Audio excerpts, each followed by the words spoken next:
NZ Aerosports, Icarus Canopies, now Gyro. That's right, we've rebranded, and Gyro is our next generation. It honours our founder, as that's the name we knew him by, but Gyro also marks the start of a new chapter. And not to be biased, but it's going to be fucking epic. Long story short, we're more us than ever, so if you're new to the sport, or even a Sky God Ninja Turtle, welcome. I think our valiant leader Lucy, Gyro's daughter, says it best. And we still got that fuck yeah attitude. Rebrand! Woo! Rebrand woo indeed, Lucy. Anyway, head over to gyro.com for more info and get amongst you legends. I was 19, broke, unemployed, and sold my girlfriend's canopy for drug money. So I thought I better sew her a new one. What a sentence, and what a story. This describes the humble yet outrageous beginnings of Antz Aerosports, the home of Icarus Canopies, in the words of our founder himself. From getting a paratrooper toy from his mom, watching parachutes at the DZ as a 6-year-old, jumping off the wharf with a parachute made from bed sheets, doing his first jump at 16, sewing his first canopy on a borrowed machine at 19, and starting to sell parachutes out of a garage in 1986, Paul Gyro Martin had an undying love for the sky. Our company started with one man with the wildest of spirits and a true blue sky dream, a renegade. In the time that Gyro created and ran the Icarus Canopies brand until he passed away in 2017, he pushed everything he had to its limits. We miss him, and we always will. Gyro is the next generation of Antz Aerosports. It honors our founder, of course, because it was the name we all knew him by, but Gyro the rebrand also marks the start of a new chapter, our next jump.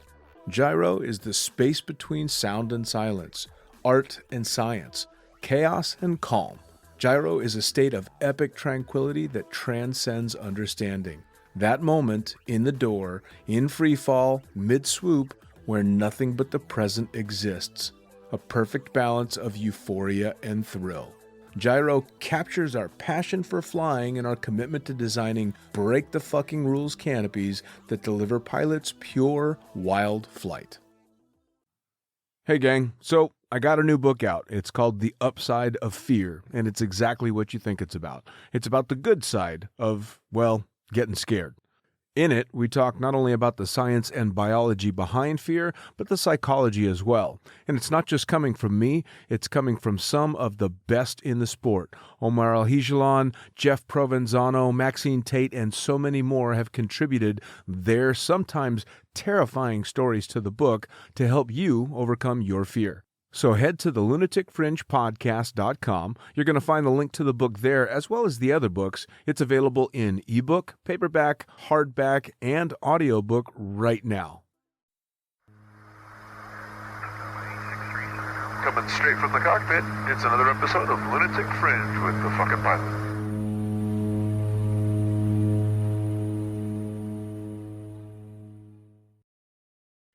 Ready, set, go! All right, back in the can for another edition of Lunatic Fringe Into the Void. I've got an in-person victim here.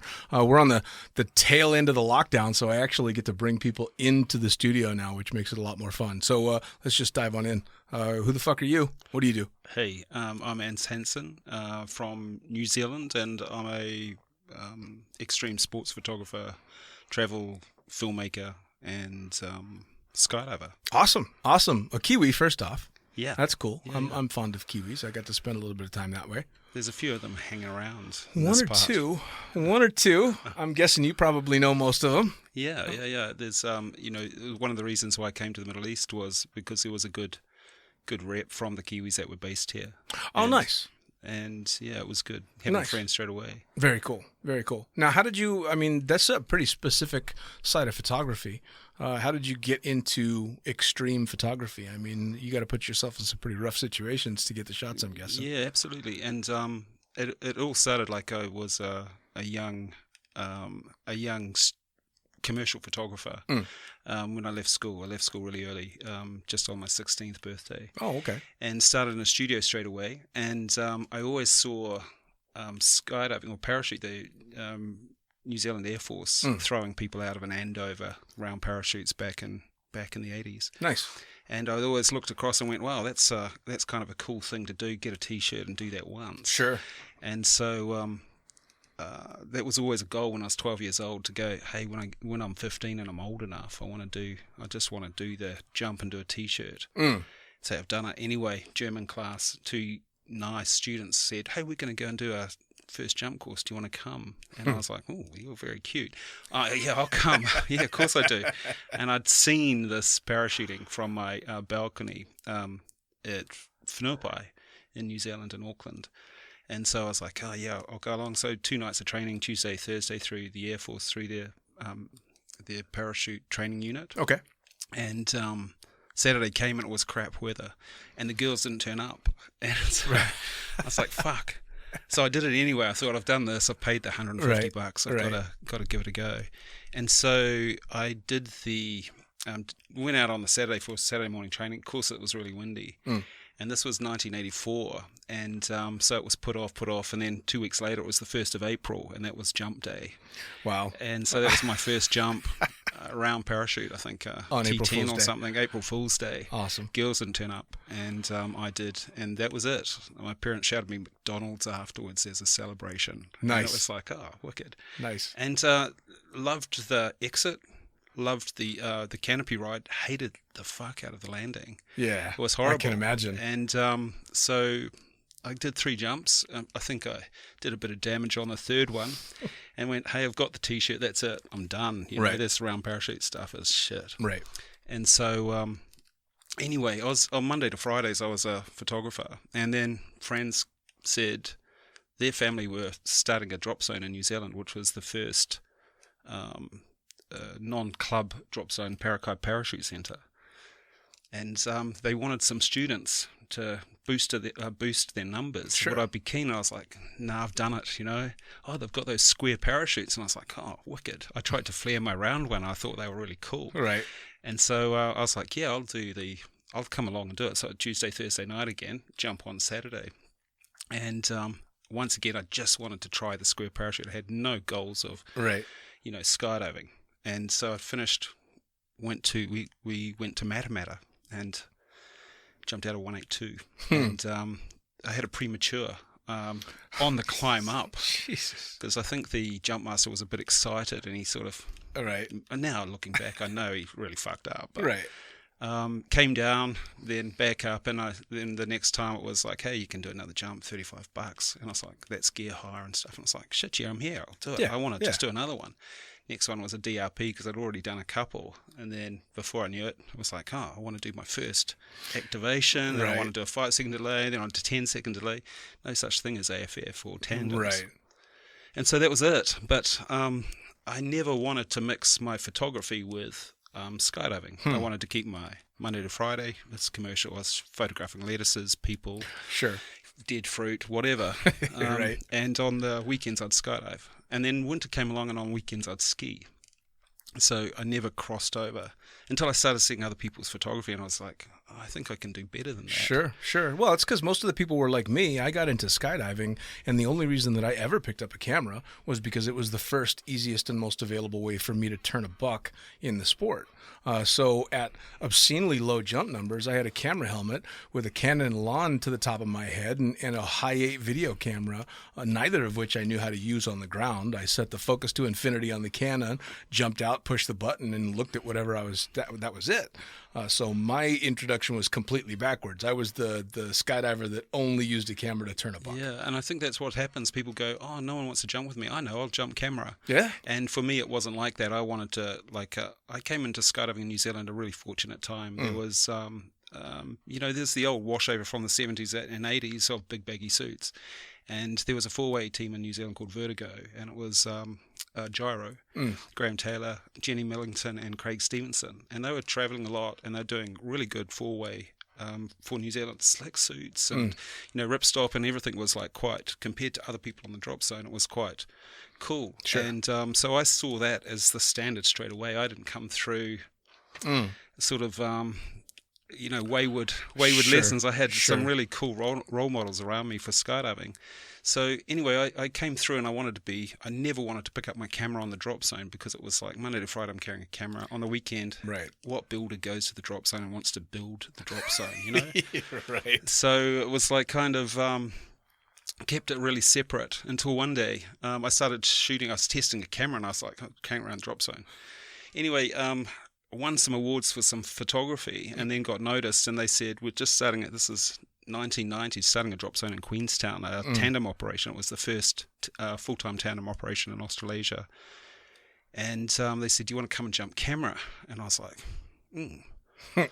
actually, yeah, fuck yeah. Sure, It sure. sounds like a really good idea. So there's three of us, a 206, the owner of the drop zone, one of the owners of the drop zone, another guy who works for New Zealand Aerosports now, Jamie Cardo, and there was me. And that was my first full-time job as a camera flyer. Sure. And also the first professional camera flyer in Australasia. Everyone had done it on the weekends and clubs, Right.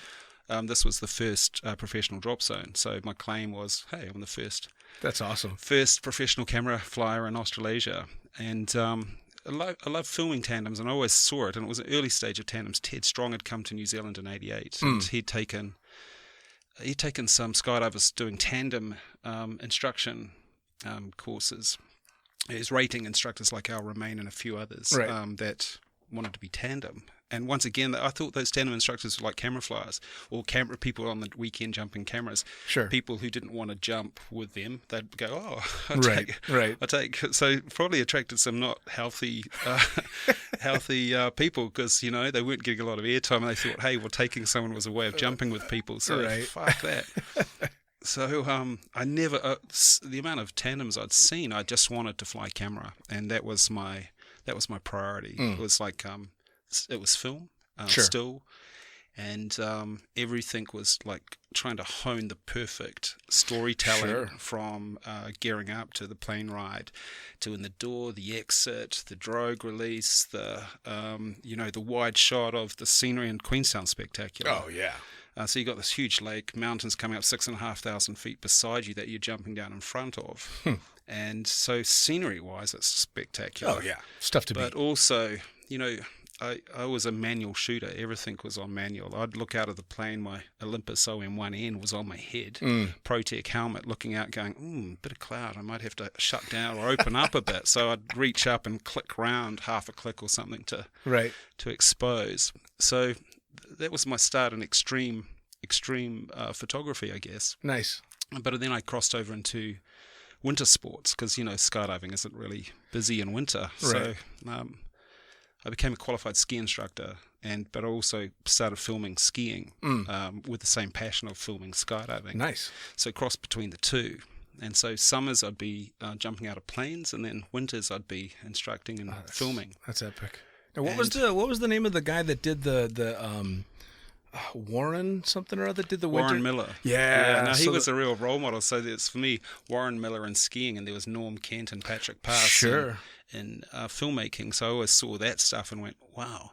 So I started doing more still shots. That was my thing. I never was like, I jumped video with a VHS compact video recorder on my front when that Right. for the Nationals or something. That was hideous. Cabled, huge, big, thing cut into a ProTech helmet on your head. It was ugly. So I didn't see the attraction of jumping video until High 8 Super VHS Compact came along, and High 8 came along, and it was like, oh, all of a sudden the tape is in the camera. Wow, Right. that might catch on. Yeah, and that's about when I started shooting, was when High 8 was all the rage, and I remember, of course, having to gaff tape your camera because you'd get the tape flutter and all the shit that none of the jumpers now know anything about. Well, that's it, and it's like actually setting up the shot. It's not like now what I notice in a lot of sports, not just skydiving, a lot of extreme sports, people can tape a camera onto their body, and they can capture the stuff because it's just happening around them. They're not necessarily skiing the camera or flying the camera into the position. They just happen to be randomly catching shit. Sure. My focus has always been on setting up or doing the shot. I've already got the picture in my head of what it needs to happen. Now with a tandem, it's a great base to practice, because It's once super that exciting. drogues out, but you can mix it up, and it's not just about it's not about your own flying. It's No. about making pictures. Oh, yeah. Oh, I remember seeing a video of myself shooting video. I had a buddy of mine shoot outside video of me just shooting a video of a tandem. And you don't think about how you're flying when you're shooting a tandem video. All you're thinking about is the shot. I need to be here for this. I need to go there for that.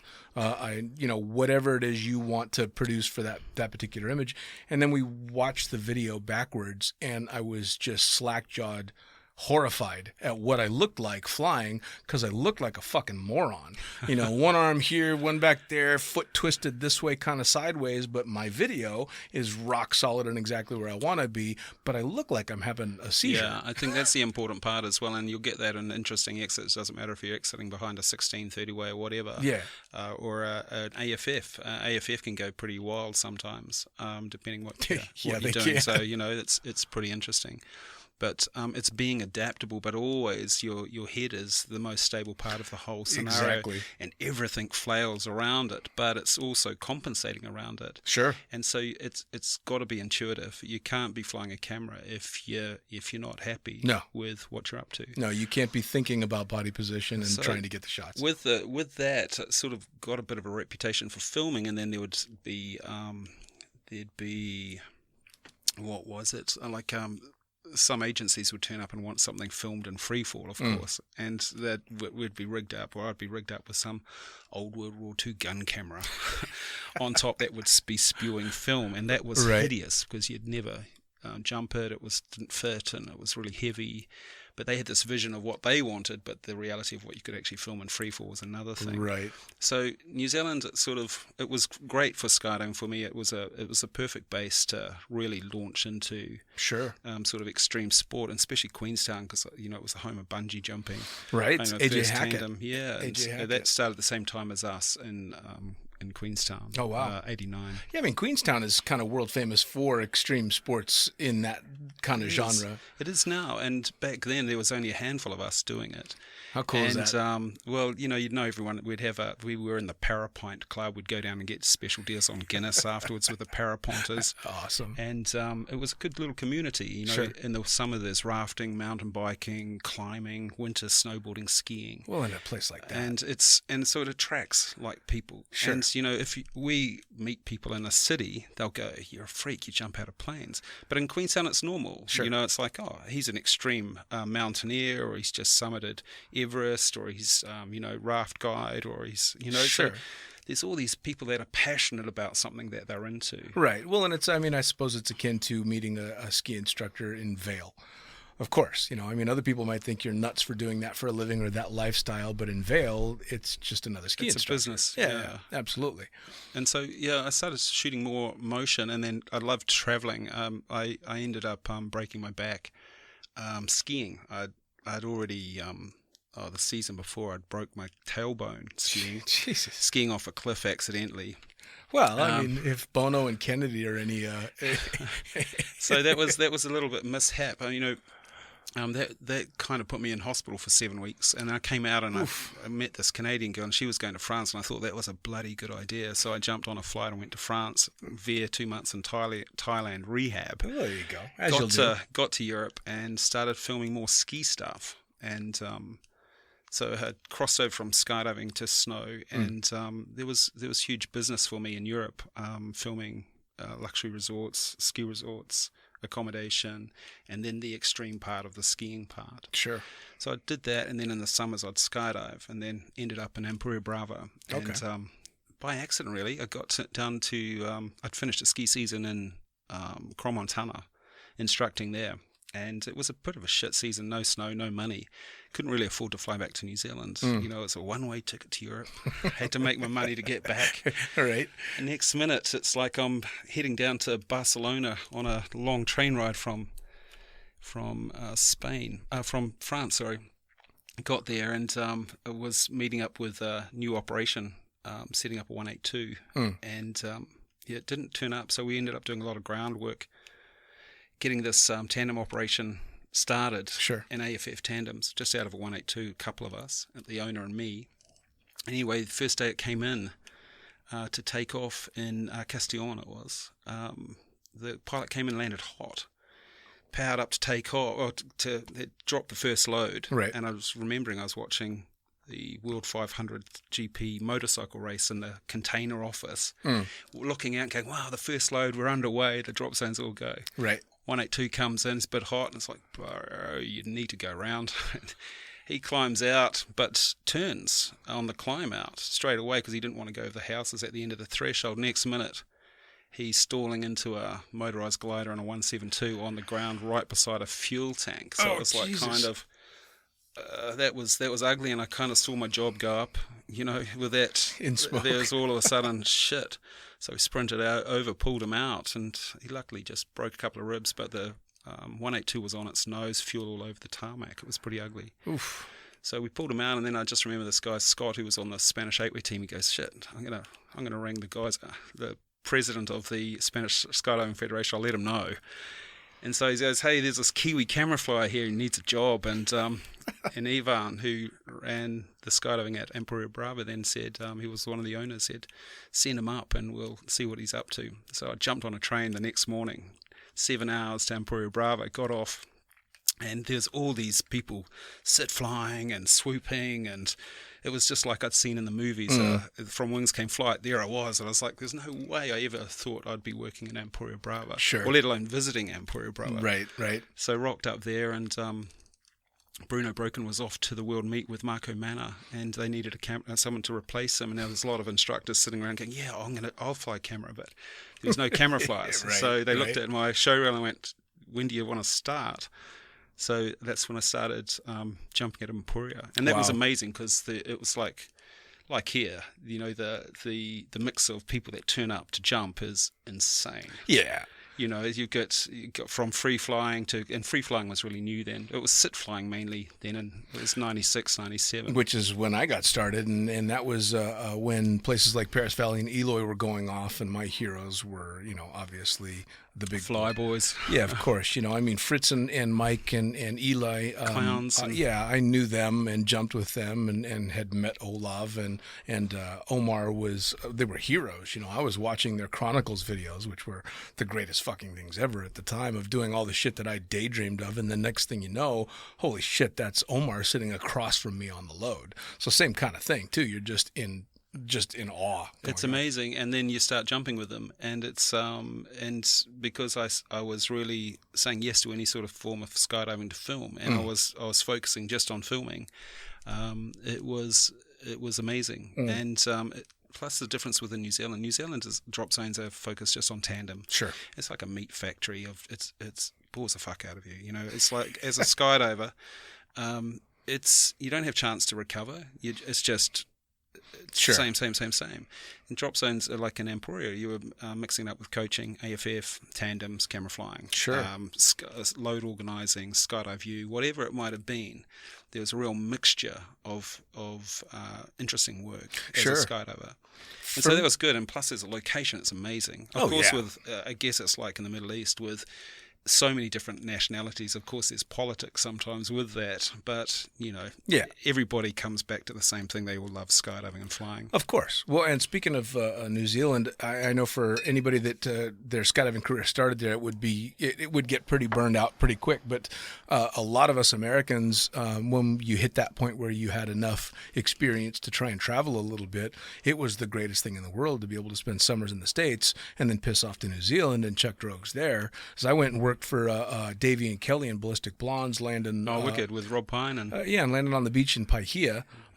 So I went there to jump over a beach and get laid a lot. It was it's beautiful there. it's Bay of fucking Islands. wonderful. Other part of my family lived there, and Stunning. it's a second home for me, and it's beautiful. And it's like it's really laid back. The ocean's beautiful. The food's really nice. The soil's really nice. The people are laid back. Oh, yeah. It's kind of like New Zealand's version of Hawaii.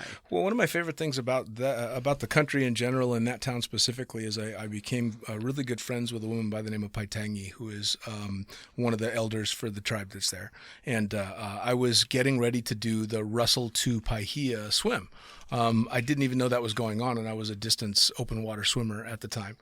And somebody told me that this woman does the swim as well. And I look over and I see this beautiful Maori woman with the full mocha on her chin. intimidating if you're, a Northern California guy. You're like, oh, shit, she looks pretty tough. So I walk over, but I start the conversation saying, hey, I hear you're going to be doing this swim. I'm going to be doing it well. Super sweet. She says, oh, absolutely. That's going to be great. Have you started training? And I'm like, I'm just waiting for my wetsuit to show up so I can start to train. And she flips a switch and goes, don't be a fucking pussy. Get in the water. And I went, I think I love you. You're amazing. It's not that cold. Yeah, It's like, but to somebody like me, it was cold. And she's like, no, let's go swimming. So between training for the swim with her and enjoying that town and then jumping over it and landing on the beach and walking in board shorts, dripping wet to the supermarket across the street to shop while you're still soaking wet from the swim. and it's okay. Oh, it's amazing. Yeah, it's place. laid back. It's a beautiful place. And the people. So the for me, people, the just chucking the drogues was my break from the reality of work back in the States. So that part of it was fantastic for me, but it wasn't like in Puria where you're able to kind of trade hats out all the time, which has got to be really nice. Yeah, for me it was like when there was no camera flying, I was working in manifest a lot, especially for the boogies. So, there was 600 something skydivers there and 6 turbines to run with 2-minute drop intervals. It was pretty chaos. Oh yeah, it was amazing for their Christmas boogie. But so that was one thing. And then I met up with Juan Ventura Sanchez. He was a local skydiver, and he was training to fly a sky surf board, and he wanted me to come and jump camera, and I was like, oh fuck yeah, I'll give it a go. That looks like insane. So we started training together for the world meet in Turkey, World Air Games, and that was insane. It's like I learned so much following a sky surf, and it's extreme.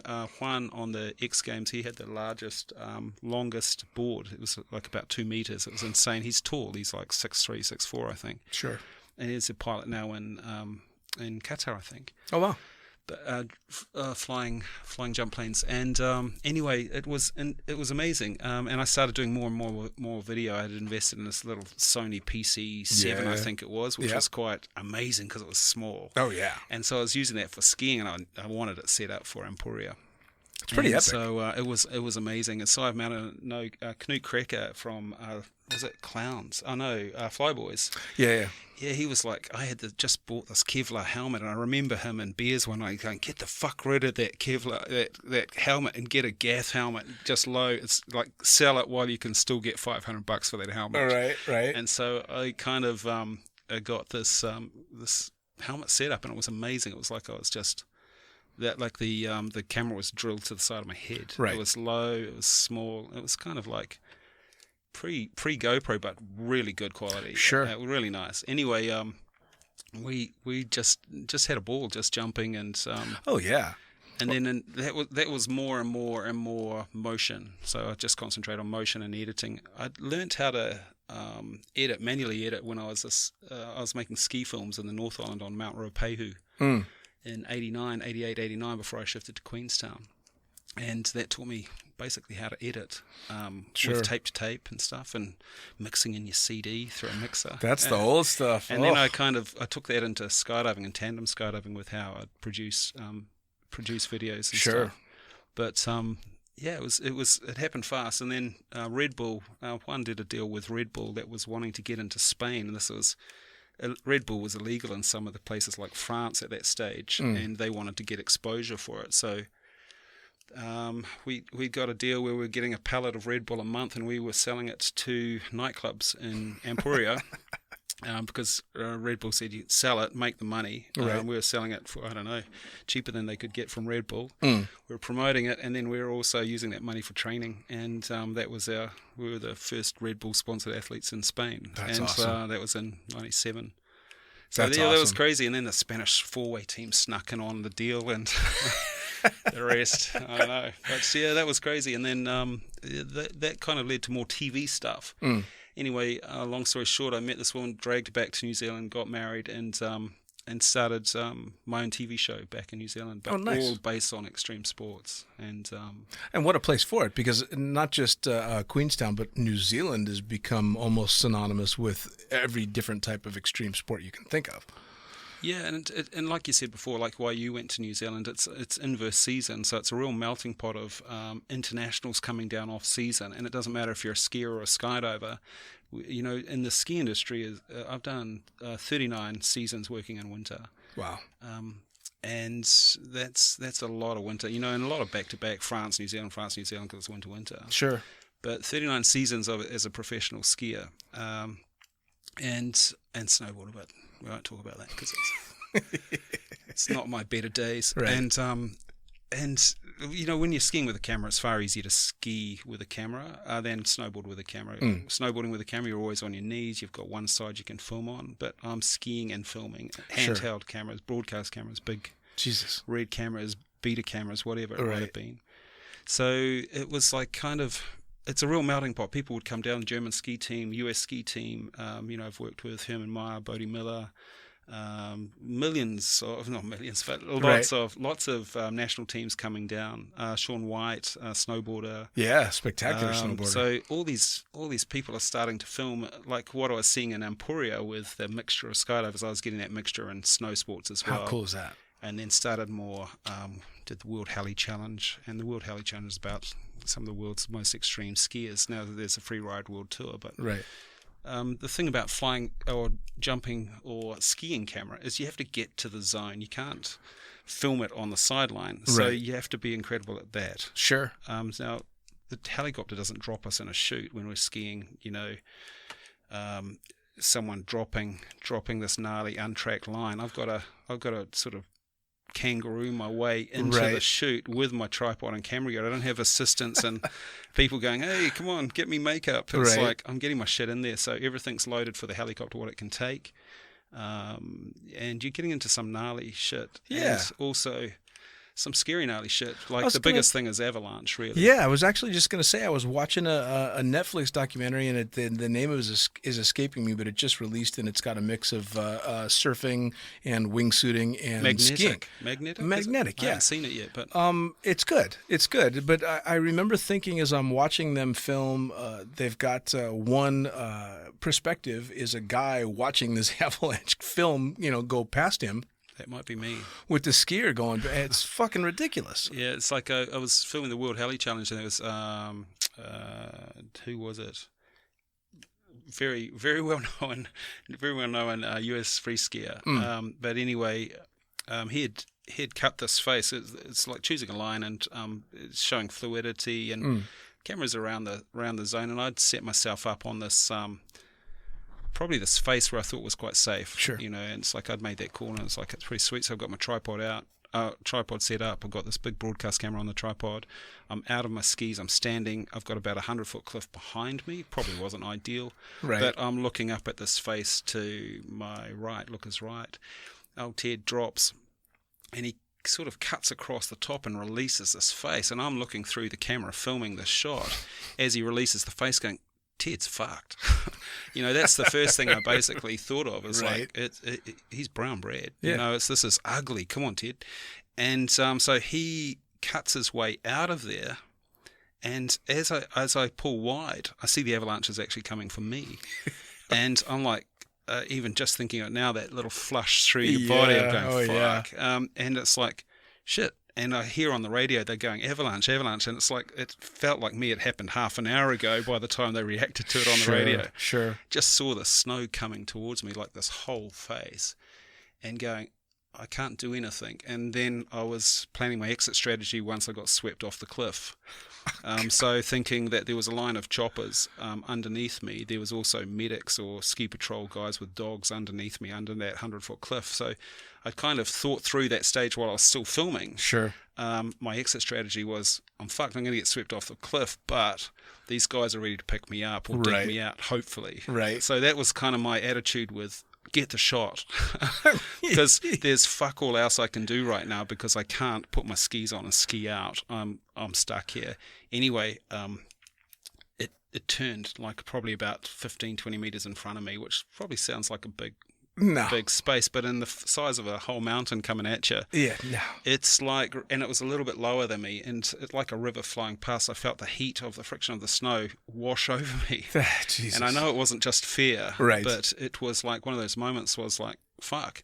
And I made the news that night. It's usually I'm making pictures for the news. Sure. But here was this little orange jacket on his face and this whole avalanche coming towards this dude and then turning. And it was like definitely one of those, I don't know, I didn't need to change my underpants. But it was like kind of one of those moments where you're in it and you just have to go with it. Now, do you think the ability to cope with a situation like that, because I mean, I think anybody that's been in extreme sports, any extreme sports for any length of time has maybe a built-in buffer where it's just you get this little gap of time inside your head that allows you to just go, all right, I'm fucked, but here are my options. Yeah, but that's got to be. I mean, I think that's something you have to have inside you to begin with. But I think that the extreme sports thing definitely hones the ability to just go, all right.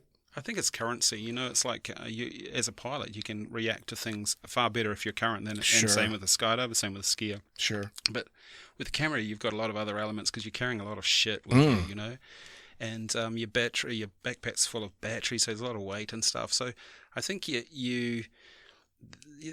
the classic. There's two types of people. There's the fight or the flight, and I've had other interesting things happen where I've smashed my shoulder skiing, but then skydiving I've had a total dislocation on opening. Ooh. And so once that happens, hanging under your small canopy with a total dislocation, you need your hands. Yeah.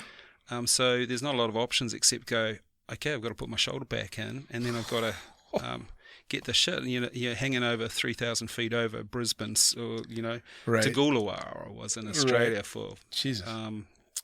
It was filming the Pops meet there. And it was like, it was shit. Yeah. It was like kind of, but I could have just given up. Well, I wouldn't for me, but people would just go, oh my God, it's too hard. Or do you just, you deal with it? Yeah. And hey, there's a lot of pain putting your shoulder back in, let me tell you. Can't and imagine. then when you have to reach up and release your brakes and the shoulder still wants to dislocate after you pull down on to release the brakes, then you start thinking, I think I might just leg steer for a bit. And then, I'm not sure how I'm going to flare this bad boy. I haven't done a lot of one-armed practice, and who trains for that? No one. You just don't. Who puts both hands in a normal jump? Who puts both toggles in one hand and tries to flare out a canopy? Cornelia, maybe. Maybe. There's some badasses out there. Yeah, I think so. But it's like I'm kind not of one of them. You definitely doesn't matter what the situation is. You never throw your hands in the air. I've skied off the first time. One of the times I broke my back was a powder day. It was a massive powder day, and I was like wanting to bust heaps of laps before the public turned up.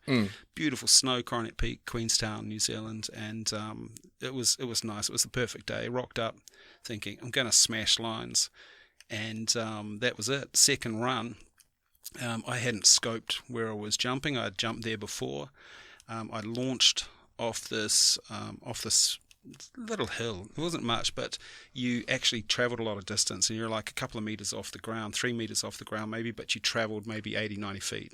So it's a massive big launch, and you went down. But as I launched, I saw that they'd cut a cat track in my landing area, and that was kind of the longest moment. I knew whatever's coming up is going to hurt. Yep. And what are you going to do? So the best thing you have to do is like kind of try and land on your feet. What are you going to do? I'm not trained to land on my ass, So you land on your feet. Of course, the outcome's not flash. Yeah. But so I think you have to keep thinking the process of survival. Sure. Although it's situations like that where the whole time slowing down when shit gets fucked is not a nice thing, because you've got lots of time. People don't seem to understand, and maybe that's just all the years of skydiving is how stretched out even just a few seconds can distortion. be. It's like total, and nothing flashes in front of you. I'm not thinking of my kids, or I'm not thinking of my girlfriend, or any of that. It's like it's all the things I haven't done. All you're doing is thinking of how you're going to live. Yeah. And that's it. Yeah. And you do that the best way you can. There's pain coming up. That's it. And that's the shittiest part is pain's on. It's not like you're just, skateboarding and then next minute you've broken your wrist. It's like, hey, probably 5 seconds from now, this is going to suck. Life's going to change a little bit, and here it comes. I get those in the few injuries that I've had in the sports. It's usually here it comes. This is going to suck, and then it's that few minutes of adrenaline, but the realization that when this pain finally arrives, and it's usually late, it's going to be bad as you're watching your fingertips touching your elbow because you just shattered your wrist. Yeah, that's not kind of optimal, is it? No, and that's when I'm not sure if the mentality that we get from doing all the stuff that we do is a blessing or a curse. No, I think it's clear thinking, and it's like you can cope under a sort of situation, but you're not thrown into a random situation.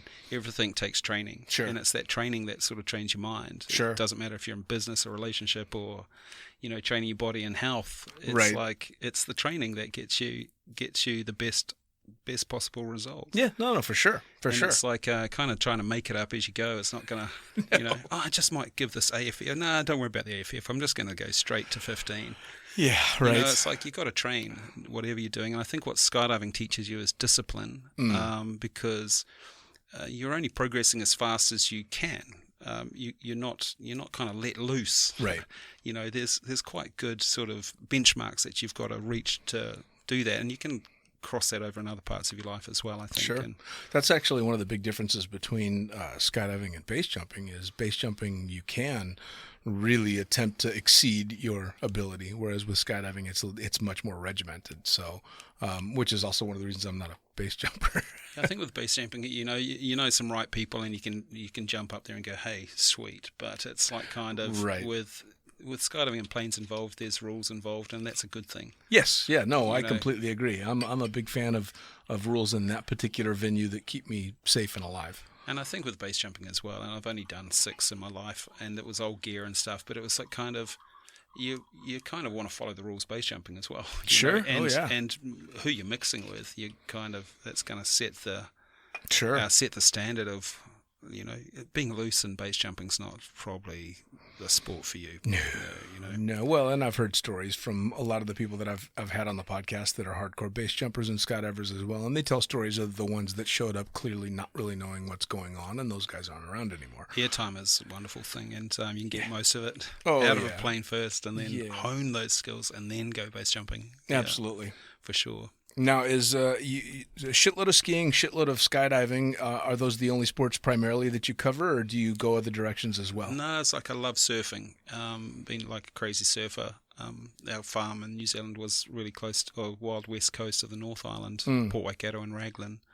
So it was always good for that. I'm trying to get more into paddleboarding, just because the ocean's here and it's really accessible. Sure. And I love off-roading. And off-roading for me is like skiing. You choose terrain, it's terrain choice, terrain management, and you can get pretty gnarly at it. And the sort of standard of off-roading I'm doing now is really quite. It's giving me my fix. I've been injured the last couple of years on and off, so it's like kind of off-roading is my go-to at the moment. Nice. And then I love rock climbing too. Oh, wow. Rock climbing is once again it's kind of like doing four-way. It's a small little spurt of 35 seconds of calculation and memory and full on like a sprint, Right. like with four-way RW. And so yeah, rock climbing's been really good too, but I haven't done a lot of it in the Middle East. And there's some really good rock here too. I just don't like the snake part and the scorpion part. Right. Because we're bloody wussies in New Zealand because we don't have snakes or scorpions. Right. So, that's freaky. I was lucky. I started, when I started skydiving, I became friends with a guy, a skydiver by the name of Kevin Love, who was a very active climber at the time as well.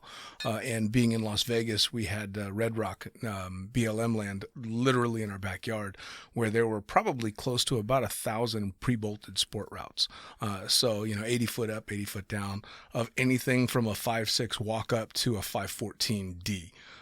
So well below and then well above my abilities. So it was great to be able to go out there with climbers that were better than me, that would push me to do shit that I probably shouldn't be doing, but I'm with someone that knows what's going on. The nice thing about sports climbing as well is you're only able to do what you can. Exactly. You're never going to do a 21 if you can only do a 17. You're Sure. not going to find yourself. It's not physically possible. No, which is fantastic. So it's good. And I like the risk element of, you get it. It's that moment of exit off the rock when you fuck up, Right. And it's like, oh, is that going to hold? Yep. It's like, that cutaway reserve ride.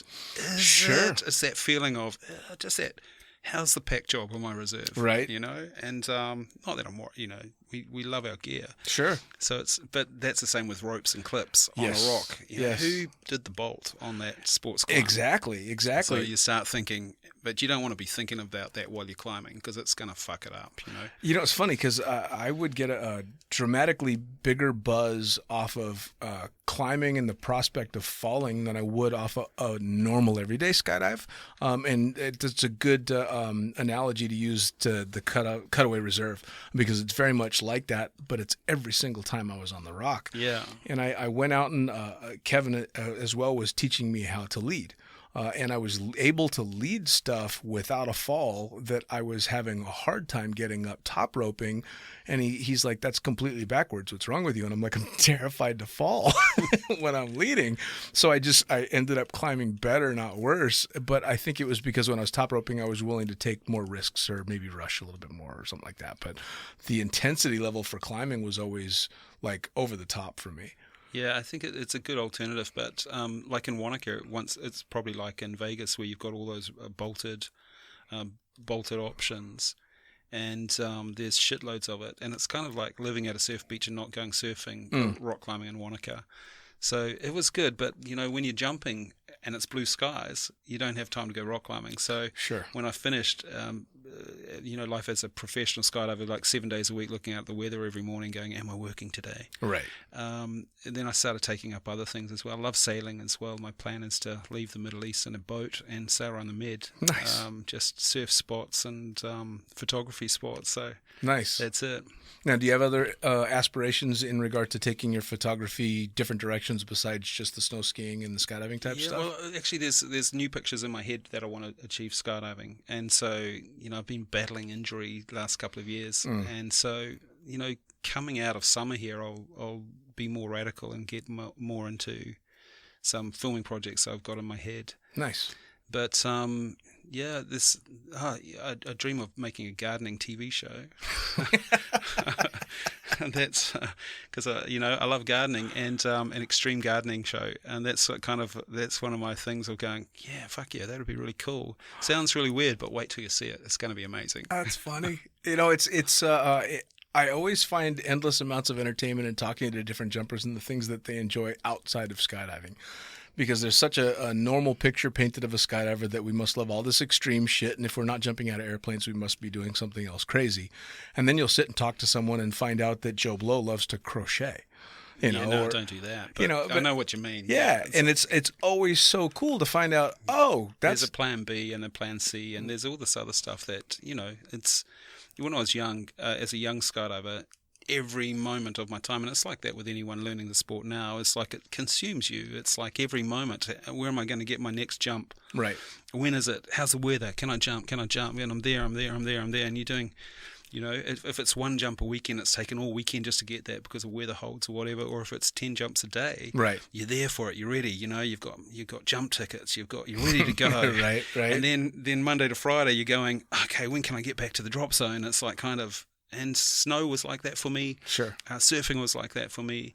And I'm kind of fortunate because I've looked for other adventures as well. Right. Because when it's downtime and you are injured from skiing, and all my injuries have been skiing, none skydiving, except for that opening with the shoulder. Is like, right. And that wasn't even from skydiving. That was a ski accident. So, you know, that's it. Skydiving has been, we're far from the ground, you can't get hurt. Yeah. Except, you know, it's like if you're close to the ground. So, yeah, I know. I mean, you and like, I think we have mutual friends that have managed to fuck themselves up towards the tail end of skydives every once in a while. Yeah, it's just like, you know, you want to respect the ground when you get close to it. I can take it easy. But, you know, technology's changed, and it doesn't matter if we're skiing or filming or skydiving. Technology's always evolving and making us be able to perform better. Sure. But it comes back to we still have to be prepared for it. You know, technology's not going to save our ass. No. My Jeep off-road is going to roll on a semi-flat if I'm doing something bad or the wheels come off or the tyre comes off the rim. Sure. So you can't just say, I'm good at it because of the gear. You've got to be sort of mindful of training and getting I mean, the wild. innovation and technology absolutely can help. I mean, you went from round parachutes to square parachutes. Yeah. That's a huge deal. That being said, that same innovation and technology is what switched us from stilettos that were killing a bunch of people to, you know, basically airplanes without engines that can go as fast as a fucking plane. So in that respect, technology is fucking people up too. So yeah, it's very much you can't lay it all on the gear. It boils down to ability and training and currency. Yeah, it's like the triangle. It's like the passion for the sport, the gear for the sport, and the training for the sport all come together, whatever the sport you're into, and it fruits goodness, and there's always respect. Oh, yeah. Well, it's like the learning suits with the wingsuits, I mean, when they first started out, it didn't really do all that much. It was just kind of a cool thing that Patrick and a few of the guys were doing, and now, I mean, holy shit. Yeah, it's phenomenal. And I think why it looks so good as well, or why it's caught on so well, is the public, the non-skydiving flying people can understand can look at it and go, wow, you can do that. And it's like, well, actually look at what you can do free flying. Yes. You've got more shit going on free flying. Yep. And for me, always jumping a wingsuit with camera, I was feeling, you're locked in. You're not as free as, say, just going out free flying. So, sure. Well, it's one of the reasons that I think that sky surfing had a very limited shelf life in regard to the general public and wasn't in the X Games for more than a few years, because people, the general public, A, couldn't understand what they were really watching, and B, had to watch a TV even if they went to the event. So it didn't make sense to them, which is one of the reasons that swooping now is such a wonderful hope for skydiving in regard to the general public and potentially maybe the Olympics and such, is because people can see it. And if they don't understand it, seeing somebody slam into the pond and flip around and then get up and wave, they love that shit, But sky surfing just didn't make sense to people. Yeah, I think, and it was very prohibitive as well. And it's only a small, minuscule of people, and especially, I think, out of all the filming I've done in the sky, most extreme to film, because I jumped with freestylists, and I don't mind getting hit in the face with your foot, right? But when that board's spinning in front of you, it's and you're close. Oh yeah. And the speed, the transition from fast fall rate to slow fall rate is the most radical out of any. Oh, it's insane. Any skydiving you can do. It's insane. And so keeping up with that and understanding and having that. But once again, it was one of the only sports in the world that the cameraman was part of the team. Sure. Whereas four-way and everyone, the cameraman can swap out. But with sky surfing and freestyle, like with Marco Manna and Bruno Broken, when they went to the World Meet and did that amazing stuff back then, it was like kind of going, that is amazing. Oh, yeah. It's the first time that a camera is part of a sports team. It's being judged on camera, being judged on moves, and it's being judged on what the athlete's doing. Yeah, absolutely. And so that was amazing, because it was like all of a sudden, it's a team. Those two. And lucky, I was on the Spanish skydiving team for 2 years as a Kiwi, which is fucked up.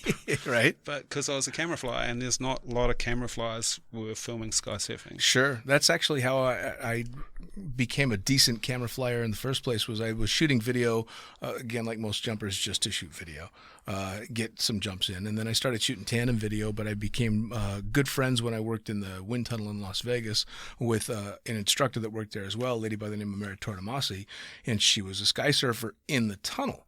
Wow. So she was learning how to fly that board using the old sit suits and that board in the tunnel, and I was becoming this camera flyer, so we thought, well, fuck it, let's try it, and ended up going as far as the U.S. Net. In fact, that's her right there. Over Lake Elsinore, and trying to come up and copy the famous move that Rob Harris and Joe Jennings did, which was the tidy bowl in the hole. Rob Harris on his head spinning one way and Joe on his back carving the other way around. Flipping onto your back when you haven't learned how to do something like that in a wingsuit next to somebody that's spinning a chunk of fucking pine in front of your face is an intimidating thing. Yeah, it's like you get hit by that, it's full on. And it's probably the most scariest thing I've ever watched is...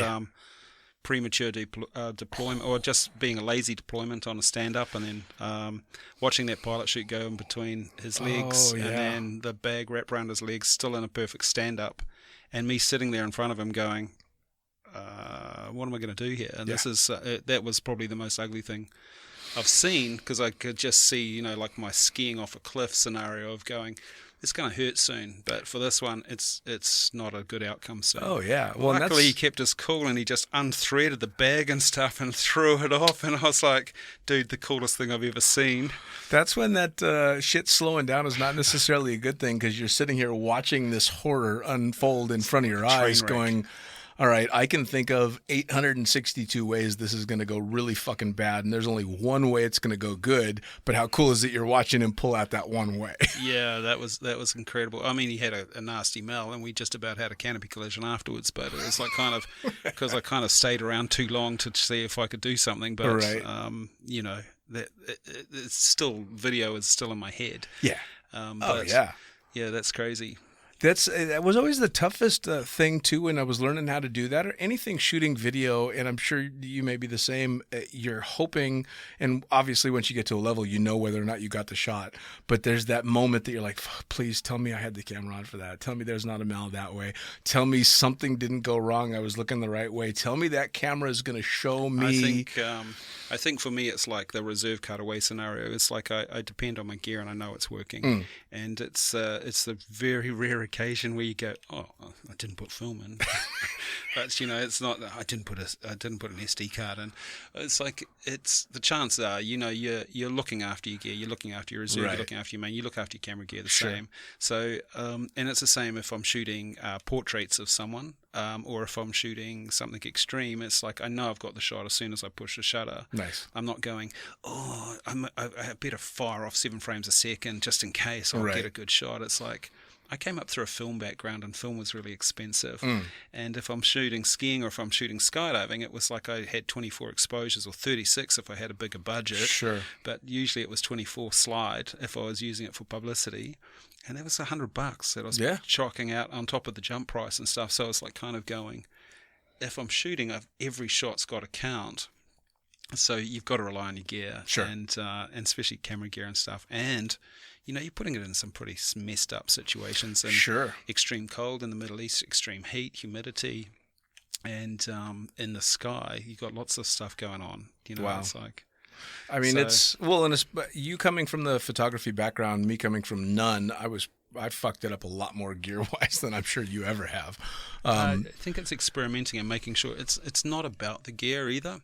With filming, you know, I can make something look wicked on my phone. I wouldn't post it on my Instagram, my phone stuff, because it's like I like showing my photo stuff on it. Sure. But it's like kind of, it's irrelevant, the gear that you've got to make the shot. It's a combination of light and action, or the people or the subject that you've got in it. So people go, oh yeah, that's a nice shot. What camera are you using? That really fucks me off. It's not like, hey, that's a nice novel.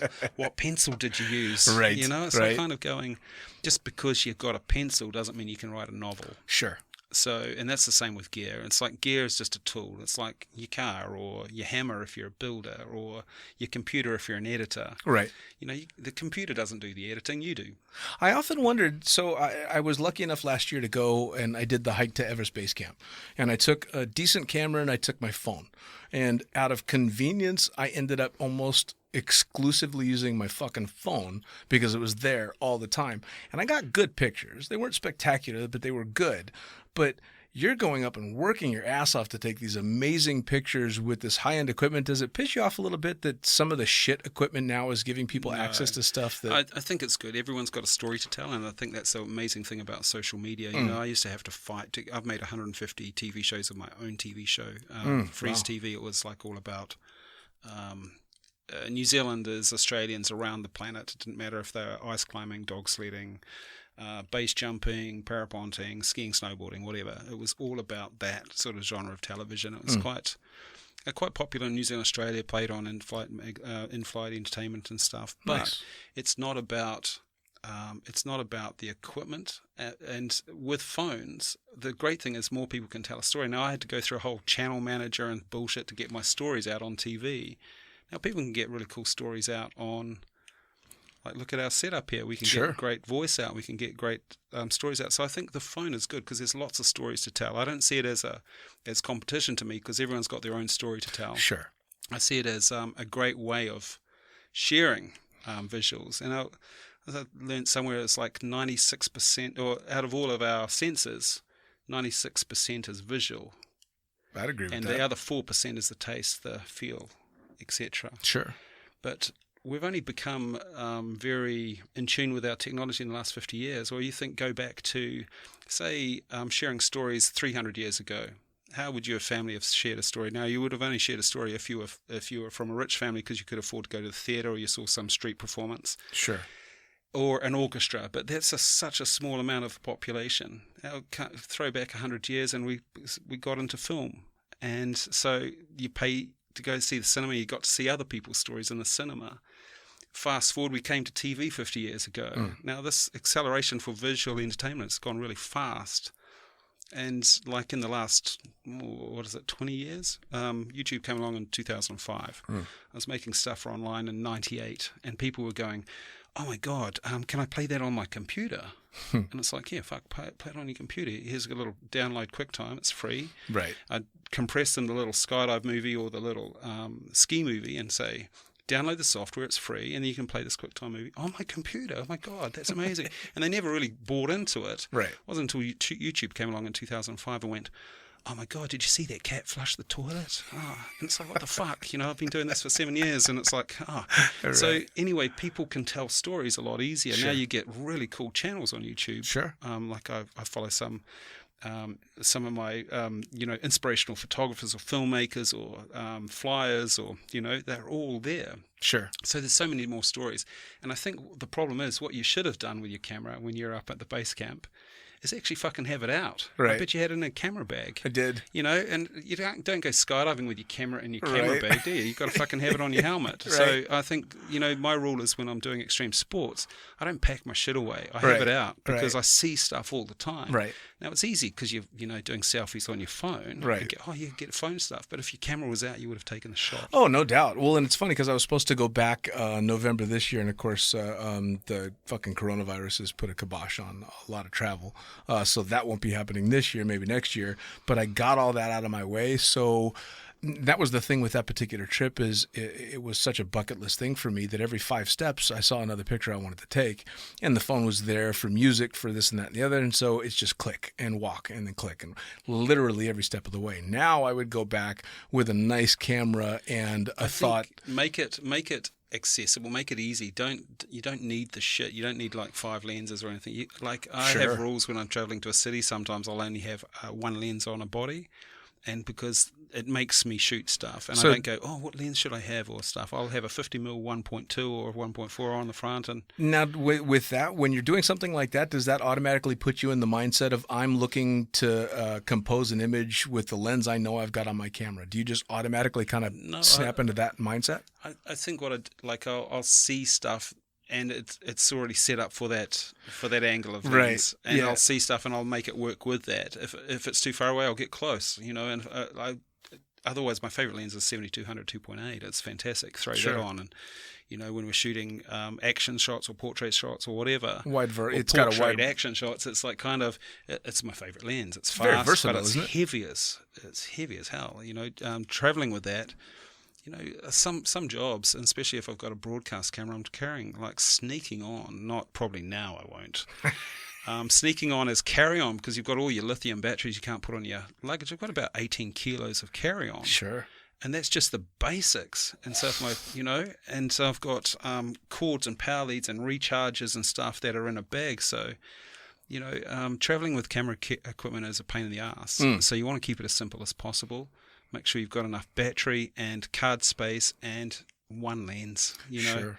and keep it simple and carry it out. It's Well, and especially with the stuff that you're doing, I mean, my Lord, especially with the locations that you're going to, and you're talking about being dropped in by helicopter for some of this stuff. I mean, this is not where you can just dig into the, the bag in the trunk. can you bring this up from the car? Right. It's like, Right. and those batteries got to last a day, and on some cameras those batteries are quite heavy duty. The lithium big banks are quite heavy duty.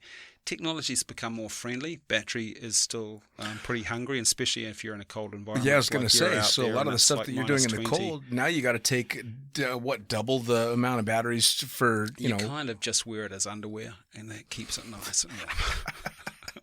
I'm wearing it now. Nice. It's good. When I did the base camp hike, it was great because you'd get to, you'd hike from village to village, and you'd have access to be able to plug shit in, and you've got the portable battery to charge as well. But I mean, everything I had read was like, where you're going, you need to keep these batteries warmer than you need to keep yourself. Yeah, it's like batteries don't last well in cold, but it's about not making it a hassle. So you get in and tell the story, opposed to using equipment as an excuse not to tell the story. So I think it's great. I've taught filmmaking in university in New Zealand, and it's like about, I don't give a shit if you've got a camera or you've got the latest Canon or Sony or whatever. It's about telling the stories. Sure. And it's the motion, it's the vision, it's the feel that goes with that motion to tell the story. That is the impact. Now, if you look at something on YouTube, people aren't going, but what camera was that filmed on? No. You know, it's like if the story is powerful and the pictures stand up and are strong, and it's got enough to keep you engaged. Sure. Then you're along for the ride. Yeah. You know, I made my first TV show was kind of like it was by accident really. I kind of wanted to make content for a local ski field in Wanaka, and I wanted to know if I could make 40 minutes or like around about 40 minutes of content a week. I had this stand-up show. I took the bar for a Tuesday night because it was dead empty, and I said I'll fill the bar up. Got all these sponsors on board. Started shooting on both mountains, promoting the mountains, got sponsors, made a party night. People would come along, all of a sudden their bar's full.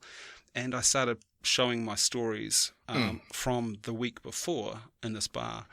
And it was really good because you got a really good reaction of if the stories were cool. Sure. Or if, you know, and plus acoustics are really bad. So the pictures had to tell a story. Sure.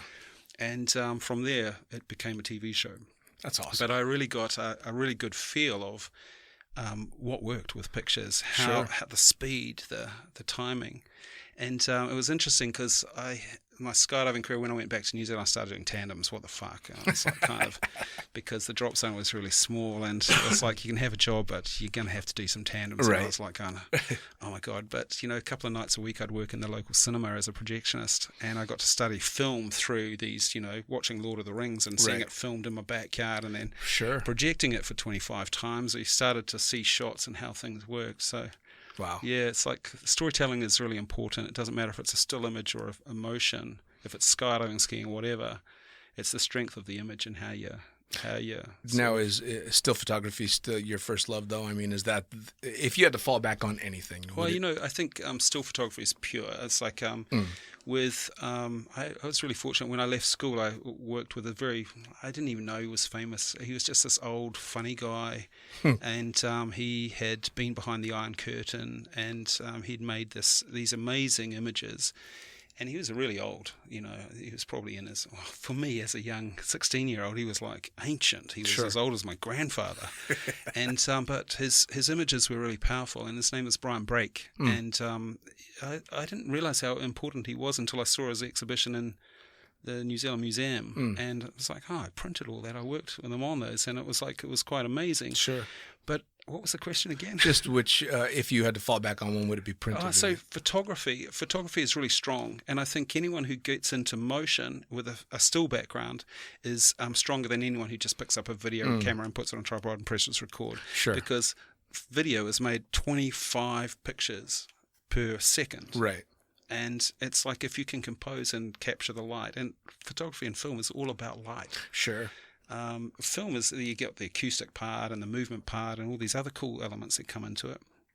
But photography is strong. Sure. But, you know, between the two, if I had a choice, I'd probably ease. I hate edits in both. And with video, it's like, oh my God, it takes so long sometimes on, you know, if you work on a documentary or even if you're directing an edit, you know, it's like kind of watching paint dry. You go over and over and over and over it. Or for a TV show, would make 30 minutes a week. Sure. And I'd direct the edit, have an editor. But by the time you printed it out and sent it off to broadcast, no fucking way I wanted to watch it on TV. Right. You know, it's like kind of going, But, you know, it's the difference. When you have something strong on your wall and you look up at it and you go, like, I love your tree shot. Right. You know, there's light, there's motion, there's movement in trees. Sure.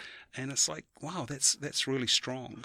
And that kind of photography always spoke to me as well. One of my favorite photographers ever was Antz Hansen. Yeah, me too. And it was just this, I'm a huge black and white fan. Most times I prefer black and white over color just because I think it's more dramatic for me. That being said, I love amazing color shots. His book was like my Bible when I was a young, you know, I was involved in photography since I was 12, local yacht club, taking photos of the start. But Ansel Adams, he spoke, like his mountains, I think because my Instagram's called Mountain Lightbox, so it's the strength is all about mountains and the place on Earth. And they're going to always be there. But Ansel Adams with the zone system and the strength in his light and his mountains, he still speaks to me far as his strength and his power. Well, and I'm also a huge fan of really contrasting photographs as well, and that was him as well. As you'd see these amazing contrasts between light and dark, and just such spectacular. And he's shooting in the most amazing places ever. I think if he shot in the supermarket, he'd still make it look good, and that's the difference between someone who sees images and light, like he did. It's strength of capturing light and contrast, and what the subject is or how you focus on that subject. Now, and he's still a god in photography. He's like. Well, now we spoke about you spoke briefly about editing and video and stuff. As a photographer, I know that some people have a real issue with editing in still photographs, Photoshop art. It's more of an artistic thing than a photography thing. Do you have any opinion on that? It's like my opinion would be there's no rules. Good. And it's the same with music. Oh my God, that was used as a synthesizer. He didn't actually play a piano. Who gives a fuck? You know, it's like, how did you hear it? Did it sound good? Okay, if you look at it, doesn't matter if there's something, if that image speaks to you and it's like really huge impact. Who gives a fuck how it was made? It's like going, it doesn't even matter what camera you use. Did you Photoshop that? It's like, okay, well, maybe they did or maybe they didn't. Did you like it? But did you like the shot? And I think the problem is I think people think they can take a shit shot and throw it into Photoshop and make it better. Right. You can't take shit and polish it and make it look good. Right. You know, there's got to be something to work with. You've got to have strength. Now, like for me, Lightroom is like my darkroom. I had a life in a darkroom as a young photographer. Darkrooms it's a dark place in there. It's like, it's crazy. It's like, it's a weird environment. I bet. Working in the dark all day. But, we had an larger we'd expose it, and this is Ansel Adams' scenario, is like depending on the contrast of paper or the fiber in the paper, depends on the projector or how long you expose it for. There's so many elements that you come through. Taking the photograph is one part, and then how you expose it onto paper is another. Different, yeah. Now that's electronic now. We can do that in Lightroom. So I'm shooting an image raw. So I'm not worrying about the color of light I'm capturing. I know that the color is what I want to capture, but all the information's there. What I do in the darkroom or the electronic darkroom now is I'll sharpen it a little bit more, or I'll get rid of grain, or I'll grad the sky to get rid of the brightness, or just simple stuff that I would have done in the darkroom anyway. So people go, but that's Photoshop. It's like, fuck. You need to learn about darkrooms, buddy. Well, that's what somebody else had told me as well. They're like, the darkroom simply was Photoshop before there was Photoshop. It wasn't really Photoshop. It's just it's a professional print. That's what happens with a professional print behind the scenes. It's like some elements of the print you can't capture on film. Like this part of the image is really bright. Now, the only way to get rid of that is like to expose for that bright part of the image and then hold back the light on this part of the paper. When you want to brighten that part. Well, and that's its own art form. I mean, you can make one photograph look how many different ways just by manipulating it in the darkroom. No, I don't think it's manipulation. I think it's enhancement. There you go. Wrong word, for sure. But yeah, it's like kind of going, I made this music on my phone. I love making beats on my phone. My kids play music, and they're both like crazy musicians. They're both crazy photographers. And like, I think we have now such a great sort of array of tools that we can utilize to craft our vision of whatever it is. So there's no rules. It's like whatever you dream up you can have, and there's no black and white of, oh my God, he sharpened that a bit too, Did you sharpen that in the darkroom? It's like, fuck off. Well, if you don't like it, don't buy it. For sure. Well, I've got a good buddy that's an architectural photographer in Las Vegas, and he doesn't like heavily contrasted images. I do. But he's like, well, yeah, if you like it, go for it. Because I'll play around with Photoshop all the time. And having spent so much time in skydiving, of course, you've got God knows how many images of this jump or that jump or the other, and you end up tweaking it in Photoshop over the years. All on film, I have to scan them first. It's it's insane. Well, that's me in videos. I've got 78 high 8 and 120 or 130 mini DV tapes. Throw them down to drives as soon as you can before that magnetic stuff starts dissolving. Well, believe me, I've been telling myself for I don't know how many years now I need to get a machine that I can convert it or find a company that'll do it cheap because I've got so damn many of them. So But one of these days. Now, in regard to your videos, in regard to the TV shows, and in regard to any image stuff, how do people find your stuff? So I've got an Instagram account called Mountain Lightbox. Yeah, go on there and like it up and check out. It's more of my passion stuff on there. My work stuff in the Middle East is based around time lapse. Okay. So we do long form time lapse of buildings growing out of the sand, and that stuff's been on Nat Geo and documentary channel and things where you see mega structures growing. That's the business. And it's a little bit different to skydiving stuff. And the other stuff is my passion projects, which is Mountain Lightbox. Awesome.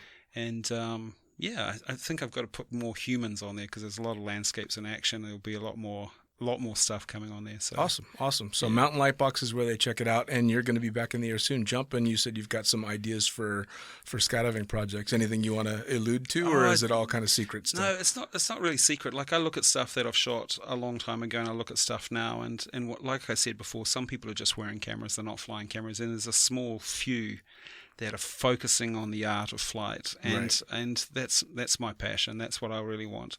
And there's such a melting pot of cool humans around to go and tell stories of, and that's going to be my focus. Awesome. And I think technology has changed in my favor.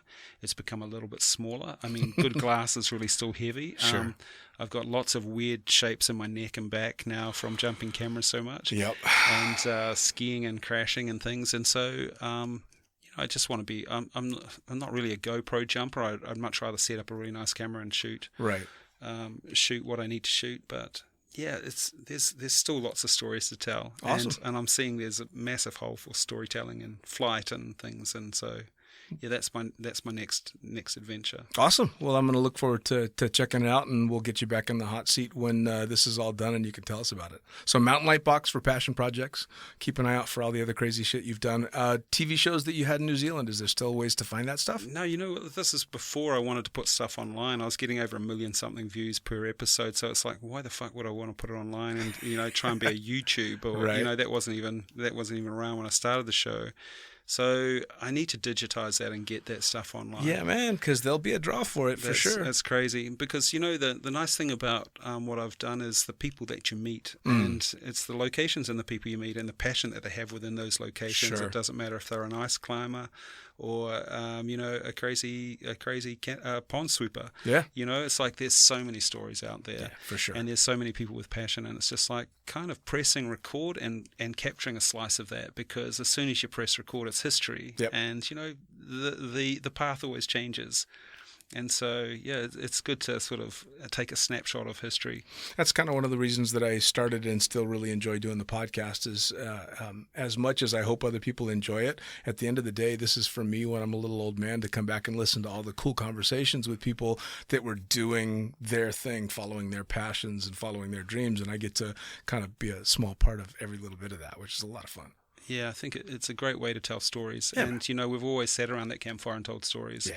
And or got together or had a few wines and gone, hey, but it's actually putting it down, because we're not the journey isn't forever for this part of the journey. Sure. And there's other people that can pick up and go, oh, actually that bit's really cool. I Yeah. mean, there was a big influence when I started skydiving. The nice thing about the sport was there's such an eclectic mix of different backgrounds, Right. from the mega wealthy to the bums, and I was the bum part, Right, going, right. where am I going to get my next skydiver? Right. But there was these little moments of inspiration, or I like a bit of that, or I like a bit of that, and it's a real melting pot of goodness. Sure. And so skydiving's always been my fuel. It's always Sure. been my, and sometimes I go for years without doing it, but it's like, I started in 1984, 1986, I got into it. Yep. So it's like I've still got lots of time to go. Oh, I'm right there with you too. I'm the biggest draw to, and what's kept me in the sport has been the community, not the jumping itself, or for me the flying itself. I've been doing both for a very long time, and my desire may wane to jump for a while, or maybe I'm not into flying right now for a while, but I always have those friends that are tied to the sport, and they always will be, and that draw's always there. That community's always there. And that's crossed over to other flight things for me too, because what I haven't mentioned is like I've really focused on air-to-air photography. And my specialty has been World War I, World War II aircraft. Oh, wow. And so when you see those, it's like, you know, in freefall you see your mate, you know, and those visions you see. But when I'm sitting in an open door of a plane with my legs in the breeze and I've got my cameras and this, you know, P-51 Mustang or a Spitfire comes up and 4 mates on me. Sure. And I give them the hand signal to back the fuck up or to come closer. It's like going, who the fuck sees this shit? This is incredible, you know, and it's like kind of... those visions, you know, those documentaries are made around flying. It's like, wow, that's and skydiving got me to that moment. Sure. You know, I love climbing out of helicopters and filming and not necessarily jumping. I have to land sometimes. Sure. You know, so these are landings. I have to come down and land in these planes, which is really weird. Yeah. Because the pilots are really fucked up. Yeah. Hey, I'm the first one to agree. Everybody always jokes around, why would you jump out of a perfectly good airplane? I've seen them land. Yeah, and you're like, I know those planes and I know the pilots. That's why I jump out. Like, look after yourself. Yeah. Well, I can't thank you enough for taking the time to sit down with me. Mountain Lightbox. Yeah, check Instagram, it out. Mountain Lightbox. Instagram, Mountain Lightbox. Check it out, like it, follow it, and we'll check back with you when you've got the next adventure down. Yeah, really nice talking to you. Thank you Appreciate so it. much. Thank you so much. Peace. Fit on not polite. It kicks the fucking door in. Everybody's met it. Some shake hands. Some fold up, twisted. Yeah, fear hit the kid in the crib in the cop on patrol. Badge reading Fargo, cop in the cold. Same red alert in the chest, say man I'm a cold. Brain yelling run like it's written in bone. Different reactions, same voted low. Why one step forward while the next one curls up? Why one sips panic, the other fills the cup? Why today I'm a wall, tomorrow I'm dust? Same threat, same post, same cortisol rush. Same body, different trust. Fear ain't the enemy, fear's a fucking meter. Fear telling truth when the lies sound sweeter. Fear say pay attention or fucking bleed later. No fear, nah, that's a funeral leader. I listen and move cleaner. Fight or flight, why prehistoric? Back when teeth meant death, closet story. Now it's email bills, eyes on you judging. Body still thinks something lunging. Same alarm, wrong dungeon. Doctors say dopamine endorphins flow. Extreme types high on chemical glow. Nah, every jump I was scared as hell. Every cliff face whisper, don't you feel? Fear never left, I just learned to smell. Fear ain't the enemy, fear's a fucking meter. Fear telling truth when the lies sound sweeter. Fear say pay attention, no bleed later, no fear. Nah, that's a funeral leader. I listen and move cleaner. Difference ain't absence, is useless. Some drowning in some fusion. Feet of fire, aim to frantic. Step through the wall instead of panic. Shit ain't fucking magic. Don't tell me it's chemical steering my hands. Like some bone broker can't handle a stand. That lie says freedom's gated by glands. Nah, it's trained focus under demand. Fear's a tool if you understand. Calm voice under the noise. Say, slow it down, stay the course. Toys. After the drop, world turns quiet. Volume knob snap, chaos diet. What scared me before looks small by comparison. Fear work for me, I walk my way. Learn what I could take, then tracked on women. Trained to feel it, man, trained to lie. Be hard, don't flinch, don't you dare fucking cry. Then real fear hits, system fried. Limbs locked up, vision dies. Truth don't care about pride. Plain door open, dude froze tight. Death grip, fear, fluorescent light. She steps up, chest punch, print. Fucking pussy, no take back, it flew shame back. Fear ain't the enemy, fear's a test. Fear keep the sharp ones alive, not blessed. Fear makes meaning cuts through the mess. No fear, shirts get folded first. I say yes, feel it, respect it, use it. That's how you know you're the one. Calling the shots. No fear, no fucking thanks. Well, there you have it. Another episode of the Lunatic Fringe podcast brought to you as always by, well, wait, not as always, actually. Brought to you now by Gyro. Formerly known as NZ Aerosports, you'll head to gyro.com for their next level line of canopies.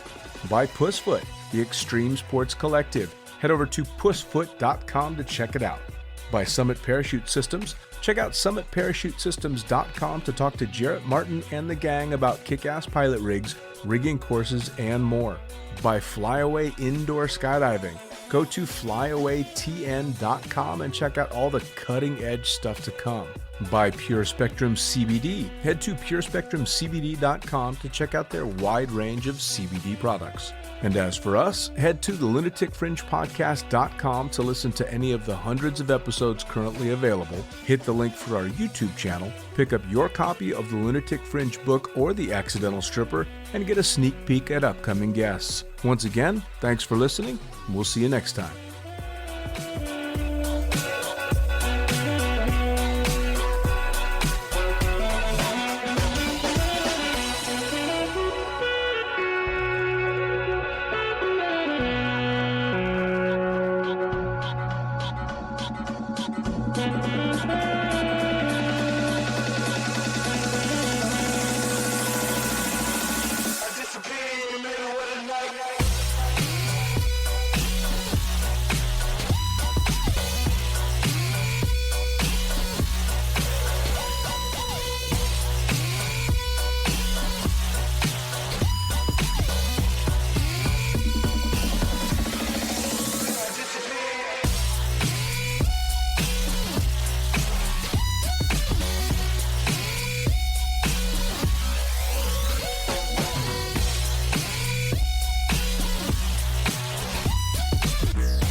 Get on the fire, get on